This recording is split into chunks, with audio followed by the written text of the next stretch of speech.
तर महाराष्ट्रातल्या ज्या 16 ठिकाणी मॉक ड्रिल्स होणार आहेत त्यांची नावं काय आहेत आपण जाणून घेऊया। त्या जागा कोणकोणत्या आहेत हे आपण पाहूयात। मुंबई उरण जेएनपीटी बंदर,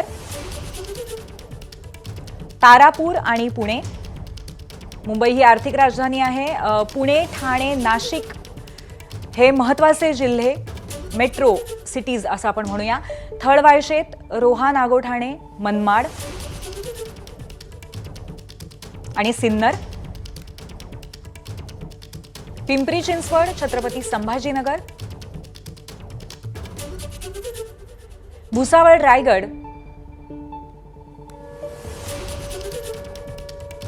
रत्नागिरी आणि सिंधुदुर्ग अशा पद्धतीने संपूर्ण कोकण किनारपट्टीमध्ये सुद्धा मॉक ड्रिल्स होणार आहेत आणि त्याचबरोबर महाराष्ट्रातली महत्त्वाची जी शहरं आहेत तिथेही मॉक ड्रिल होईल। एबीपी माझा, उघडा डोळे बघा नीट।